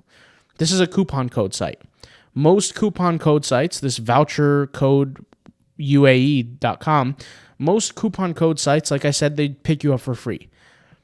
But they're also not really that beneficial because they're picking up everybody. So you want to look and be specific about which sites. Like this Cliche Mag was a great opportunity. But once again, you have to look at your competitors. How are they getting these backlinks, right? So I'll look at something like Squat Wolf discounts. Let's see, Just the Wolf deals. This is another one. This is like a discount website. This is drjack.world. Keyword rankings, so this has nothing to do with this. And once again, most backlinks are garbage. Most backlinks are a waste of time, but you do have to go through this. The Common Ground Network. 5 women share their successful weight loss journey. Let's go ahead and take a look at this link. Okay, so this link is dead, so it's a dead backlink. Okay, here we have another one. Let's see if this one is live. Yep, this one is live. It's the same article. 5 girls share their profitable weight loss journey. Let's click on this, and let's see, where is it linking back to Squat Wolf? Let's see, right there, Squat Wolf. So here, it says content lead Squat Wolf. They're leaving the Squat Wolf link. Who is this person? Let's see, does she work for Squat Wolf, or what is, Senior Executive Digital Content Developer. Clearly she works for Squat Wolf, and she has an article on this page here, okay? And there you go. So that's a backlink sent to the website, the clothing website. And yes, these are business moves behind the scenes. This is why I say, like, guys, if you focus on one site for a few, couple weeks, few months at a time, and only devote your energy to that one business, you build that business, which is essentially a website, then you move on to the next, you move on to the next, you move on to the next. You're building these passive income businesses that are going to keep growing with time, because that's how SEO works. You do the work once, it grows with time, and then if you need to go back later and iterate, great. Let's look at this website, Best Gym Pants Recommendation for Men. And here we have a link to Squat Wolf. There we go. Let's look at this on the big screen. So Best Gym Pants Recommendation for Men 2021. We read. There we go. Squat Wolf. And of course, the keyword that they're using as their anchor is gymwear. We click on gymwear. Let's go ahead and get rid of this ad. Guess where it takes us? Squat Wolf. So these are opportunities, right? And so this is stylevanity.com. We can go to stylevanity.com and we could say, hey, we want to work with you. They have an advertise link. It says, want to work with us? Let's see. And you have different people you can message. So founder, owner, contributing author, you can message if you want to be a contributing author, right? Let's see what else. It says, are not affiliated. Let's see. Who can view our media kit here? So clearly, they have opportunities to work with them. Let's see their YouTube. They're small. They're only 5,000 viewers. Okay, interesting. So this is an opportunity, right? So we want to find these opportunities with the backlink tracker using Mangools, all right? I'll leave a link in the description. You guys can access a free trial to this software. It's very, very effective. You saw how we do it. And keep watching the rest of this course. It's going to help you out a lot. But this is one of the big tips for the backlinks, all right? I'll talk to you soon. Let's move on to the next lesson. So in the last lesson, you learned how to actually find backlinks from your competitors. But let's take a look at the whole entire link miner tool so we can try to get the most out of it, okay? So once we type in a website, let's always click on all. Unless you're consistently tracking a certain website like month after month after month after month, and it's your competitor website, and once again, the whole point of tracking your backlinks is not to track your own website's backlinks, it's to track your competitor's backlinks. That's where we find the opportunities that we can take from, okay? When you enter a website domain, you always click on all unless you're constantly tracking that website's backlinks. New will show you all the new backlinks. Lost will show you all the dead ones, okay? Or any backlink that is effectively lost, right? And I can click on that and I can see what these links are, and they can provide them for me, all right? But most important thing here is to take a look at all the other resources because they do help. So whenever I click on one of these links, right, it will show me a preview as to how the site looks on mobile. I can know if the website is mobile friendly or if it's desktop friendly. Now, why does that matter? Why does it matter if it's mobile friendly or if it's desktop friendly? Well, that makes a huge difference. If your website is a mobile friendly site and it does not optimize for desktop, which most do not, but most optimize for mobile, and they're okay with desktop. I wouldn't say they're optimized, but they're okay. You have to focus on what websites have that preview. If you look here, if I go to this mobile site, right, the mobile view, and to this site, it's called zootons.ae. This is not mobile optimized, right? So that means I could tell if they're getting any kind of organic traffic, they're coming through desktop. Google will give them mostly desktop traffic only. And I have to look at my desktop site. Is my desktop site desktop optimized, or is it mobile optimized, or is it both? If it's both, great. Then I can use these guys as a backlink, and I can go in my process to then request for it, whether I have to pay for it, request it, etc.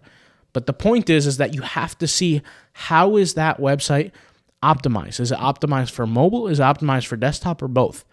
Because if your website is only optimized for mobile, then it wouldn't make sense to get traffic from here because nobody's coming through here through mobile anyway. It's clearly not an optimized site. That makes a huge difference. It's very important. All right. Of course, this is self-explanatory, but this is the load more button where you get to see more different, more links for each site. Sometimes websites could be smaller, but can have a ton of links. Like Bang Energy, for example, they had a smaller site, but they had tons and tons and tons of backlinks. And then you have sites like Squat Wolf, which have, a small amount of backlinks. 561 is really not that much. Okay. Here we have a citation flow. We have a trust flow. We have referring IPs, referring domains, and active backlinks. So let's take a look at what each of these mean. We'll explain them. I'll read them to you, and we'll move forward that way. So citation flow.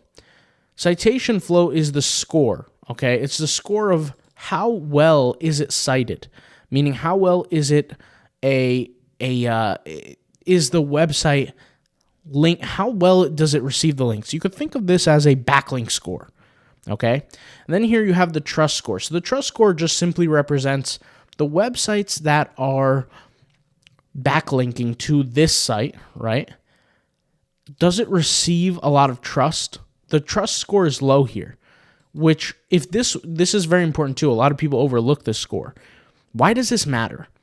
If a website can be as successful as Squat Wolf and have a low trust flow or trust score, then that means that you, as a newer site, can improve your trust score very small but have great success. You can see this trust score is not high. The trust flow is not high.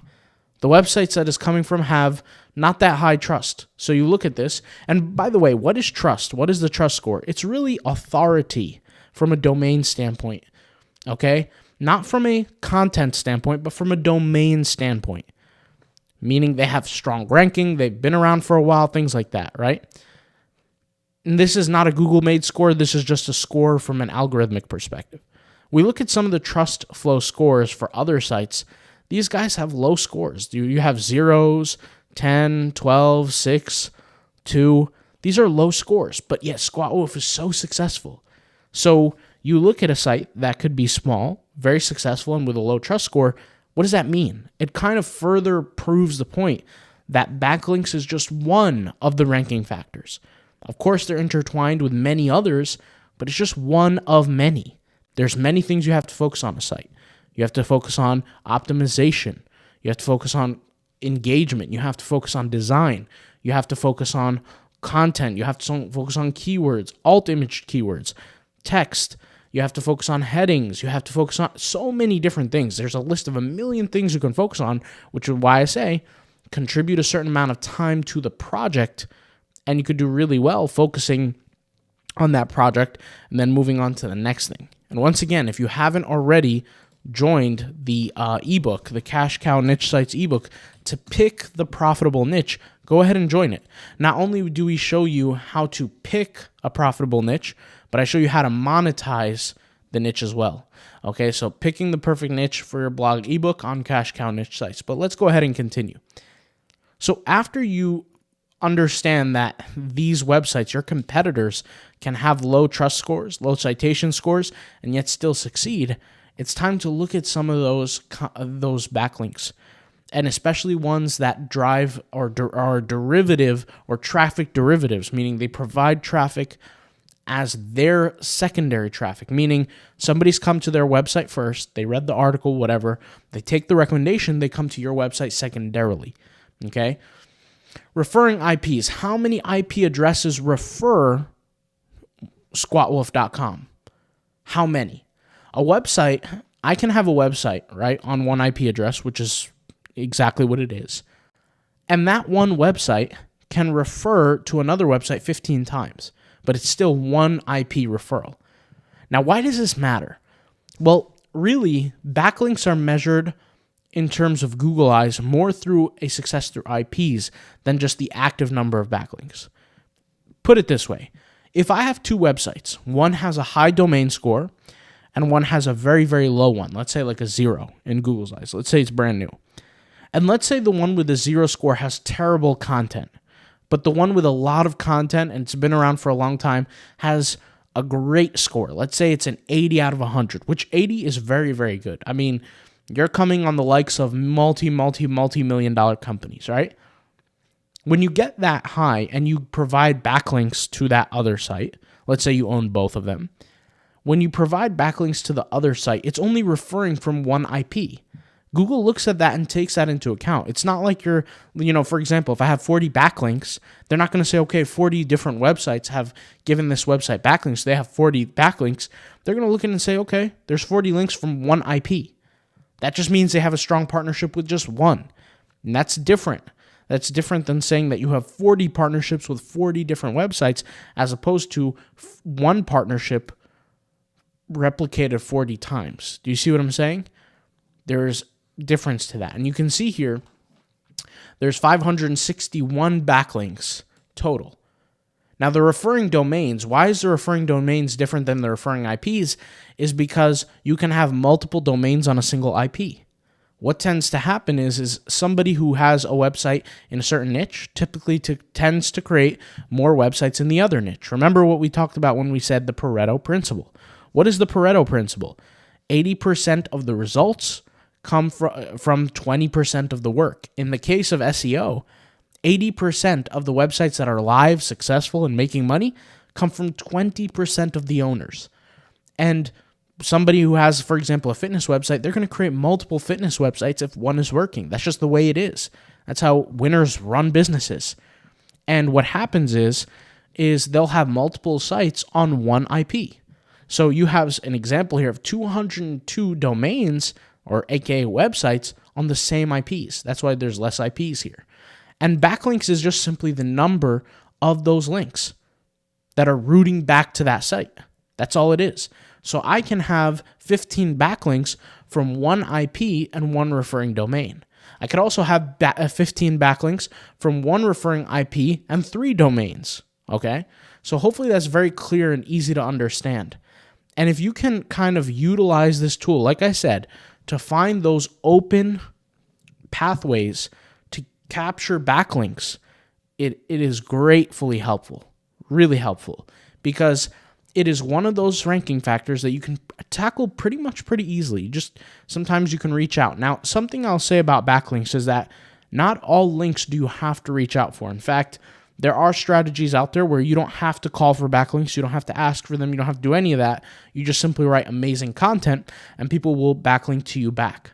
However, if you're a newer site with no experience and no support and nothing like that, it might be wise to go out there, get a few backlinks, every now and then, and keep writing on the content, keep doing all the other work so that you can have a greater rank over time. That can happen. All right, guys? So hopefully that lesson was extremely beneficial. Let's go ahead and keep going into the course. So how do we put the information we learned so far into practice? What do we do here? So I'll kind of show you. We've talked about keyword research. We've also talked about backlinks. We talked about how to discover backlinks. We even talked about what our competitors are doing for getting backlinks and how we can kind of tap into what they're doing. A lot of the times when we use these tools, it gives us a lot of insight. But insight is just purely knowledge. It's not knowledge applied. So how do we begin to actually apply knowledge? Well, the first thing we have to do is we have to discover, are we trying to do SEO from a product standpoint or from a content standpoint? And of course, there are going to be instances in time where we do both, right? But there's also instances in time where we're only doing one or the other for, a prolonged period of time. I'll give you an example. On blogs, something that I do some of the times is I create the products first before I create any of the content. You have other gurus and experts out there that will say, no, create the content first, then see what your audience wants, and then create the products, which to me, I completely disagree. Because if you're knowledgeable enough to create the content, you should already know what the audience wants and what the audience needs. Regardless if you're creating content or if you're creating products, there is a way to go about this SEO. And one of the biggest practices that I've kind of taught in the past, and I still teach now, is correlation of keywords found in the URL handle, found in the content. Now, it does differ between blog content and product content, but I'll kind of give you a little glimpse of what I'm talking about. So if I go over here to the store section and I create, let's just say, a product. Let's go over here and create a product, or let's even select one of these products. Here we have a product on how to increase testosterone levels naturally, and it happens to be an ebook. If I wanted to rank for this keyword, Then I would take this keyword and I would make sure it's in my URL handle or the SEO product page URL. On Rocket Web Builder, we can do this. We can add this URL automatically in our URL handle. What we're doing when we add a set of keywords in the URL handle is we're specifically telling Google, hey, Google, I want to rank for this keyword. I want people to see my link for this keyword. Google then says, okay, how can we validate that you deserve to be ranked? How can we validate that you deserve to be seen? And based on the content and how the users engage with the content, controls for that. So let's kind of explore one thing at a time. How do the users engage with the content? Well, when they're on the page, and we could, preview the product. Let's go to preview here. When they're on the product page and they're clicking around, do they bounce right away? Are they pogo sticking? Or are they actually on the product page? Are they scrolling through? Are they reading? And are they completing the cycle? That is one example of engagement. Google understands engagement for every single site. And engagement is the solution of the formulaic equation for the algorithm. See, the algorithm controls who goes up, who goes down, who's in position 10, who's in position 4, who's in position 50, and all of this is controlled simultaneously by the algorithm. But why? It's because of engagement. See, you're telling Google, I want to rank for a certain page based on your semantics, based on your keywords. But Google doesn't actually give it to you right away. You have to deserve it. And how do you deserve it? Well, they test you. They'll test you little by little, and they'll see how viewers and people engage with your content. And if you have a better engagement rate, and engagement rate is measured in over 70 different ways on Google, but if you have a better engagement rate than most of your competitors, then you'll rank higher than most of your competitors, unless your competitors change something where they have better rates than you do. See, a lot of people think it's only backlinks. Hey, I create a site, get a bunch of backlinks, I'm good to go. And that's nothing further, that's further from the truth than could possibly be. It's not just about backlinks. This is not 2007, There's a lot more that matters to Google than that, right? It's kind of like saying, if I have high keyword density, I'm going to rank on Google. That's not the case at all. There's so much that goes into it, right? So now that you kind of understand engagement, how can we implement keywords? Well, aside from the URL handle, where else can we add this? Well, we can add this in the product title in reference to product SEO. We can add some content that relate to it, adding adjacent keyword terms, right? That's another way. There's many ways, but that's, let's just say 2 or 3 of the ways that you can do that, all right? For a blog content or content on a blog and doing SEO on a blog post, it doesn't really change anything. It's the same concept. The URL handle, the titles, the adjacent keyword terms, and then finally the engagement and how the viewer reacts to that engagement is a huge part of the equation. I would say about 85% of getting that rank up. Of course, there are some other things like, how your website's metrics overall measure up in terms of speed, usability, first contentful paint, a lot of different things like that. And those things are part of the game, but they're not the end all be all. There's many times where a website might be a little bit outdated or is not as fast as its competitors, but ranks higher because of the way that it has its viewers engaged with. Especially if it's on a certain topic where there's lower competition, Google will take that into consideration, right? So that's how you kind of put things into action. And of course, if you need more help with that, check out our blogging site, cashcownichesites.com, and take a look at some of our lessons. They'll help you out with time to get better and better success with blogging. All right, let's move on to the next lesson. I wanted to end this free course, this guide, whatever you want to call it, talking about the Google content updates. And the Google content updates are nothing more than a fear-mongering episode for people who lack success within SEO. That's all it is. And I want to explain really what it means, because as a person who owns blogs, I'm not going to call myself an SEO. I'm really a creative hustler, let's just say it that way. Because, for somebody like me, I'm creating blogs, I'm creating products, I'm putting it all together, I'm doing SEO. I'm doing more, I'm wearing more than one hat, and you guys will do the same.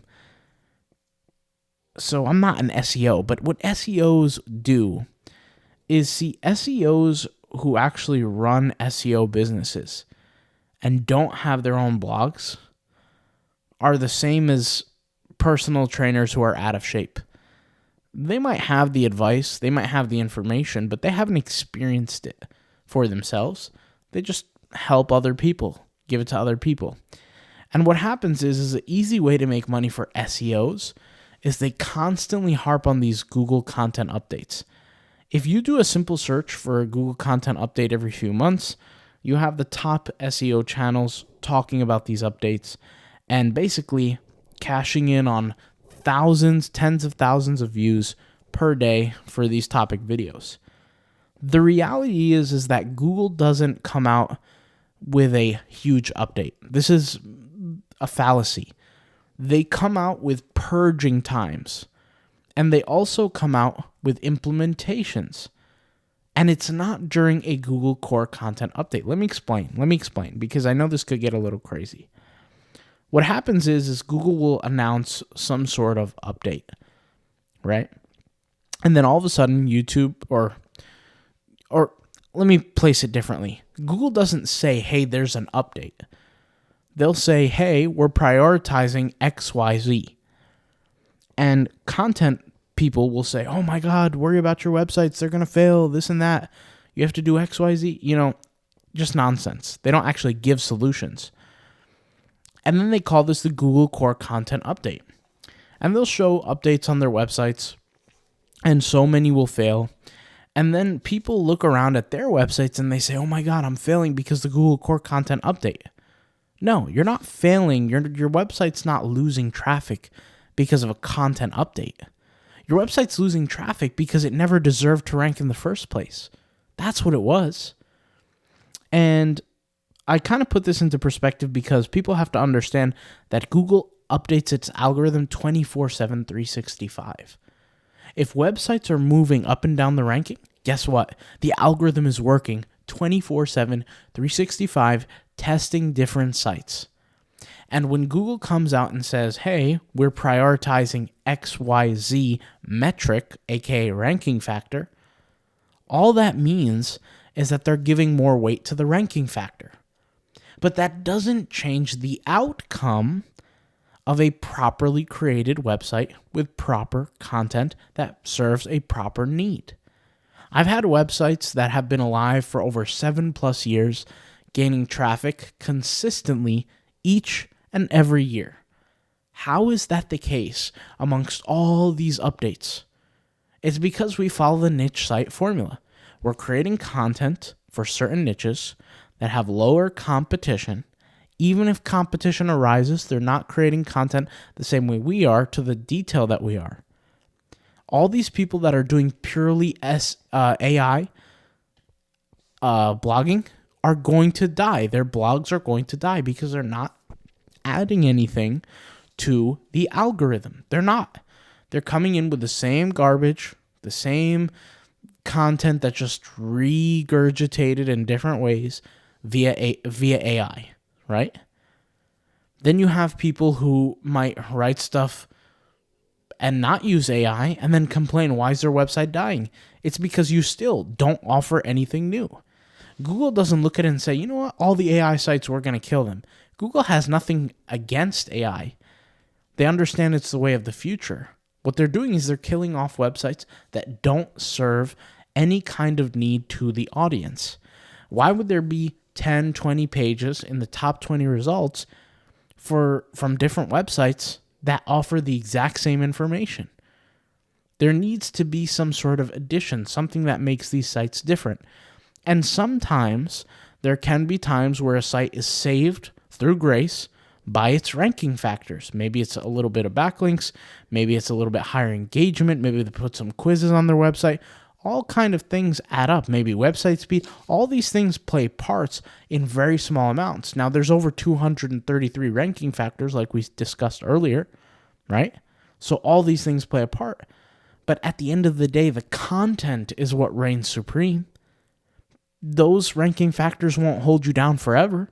Eventually, that site will die if it does not have good content. Content is the leader of all SEO. It's the content. People think, oh, it's backlinks. And they go crazy for backlinks. Or they'll say, it's website speed. Website speed is the most important thing. All of this is nonsense. It helps, but it's not going to make you first. Put it this way. If I take an AI written article, I paste it on my site, okay, and I have terrible website speed, or excuse me, let me say it the other way around. If I have amazing website speed and I have a terribly written, just copy and pasted article, offers no new information, nothing. I have amazing website speed. Guess what's going to happen? My website's not going to go anywhere. It's not going to do anything for me. It's not going to produce any income. Same thing with you bloggers out there that are doing everything manually. If your blog is subpar, and most blogs are, they're subpar, and I'm being generous when I say that, the website's not going anywhere. It's not going to produce any income. You're wasting your time. Everything matters when it comes to a blog. Design matters. Theme matters. The way the content is written. Every aspect. The visual aspect of the content. Does it have a high readability score? Does it capture people? Does it keep people on the page for longer? Are there opt-ins? Are there products? Are there ways to rope people back in? All of these things matter. You have to make sure that you're acing every single part of your site so that when you go there on that site and you create 30 to 45 posts, you never have to go back to them ever again, and it's making you money every single day for the next 7 years. That's how it should be. But most people look at blogging and they say, oh man, I gotta grind, I gotta hustle. And they're trying to do the work so that they can finish in a week or two or a month or two. They're basically lying to themselves. It's get rich quick. Now, the reason why me and my virtual assistants can pump out a site in a month or two, or honestly like 2.5 months, is because we have the resources to do so. But the average one-man team, one-person team, who's just starting out, they can't do that. They need to take an enormous amount of time learning how to build a site, learning how to set up a footer properly, a header properly, breadcrumbs properly, blog content properly, learning how to design, learning how to set up an opt-in, learning what an email marketing campaign is, learning all these different things. That's what makes a difference between a winning and a losing website, and most of them are losing because success is lacking in our world today. Nobody can go above and beyond anymore. It's almost like a rare thing. So that's the reality, guys. All right. Hopefully you guys enjoy this video. Hopefully you enjoy this course or this compilation of videos that make a course. If you have questions, leave them in the comments down below. I'll see you soon, and peace out. Bye.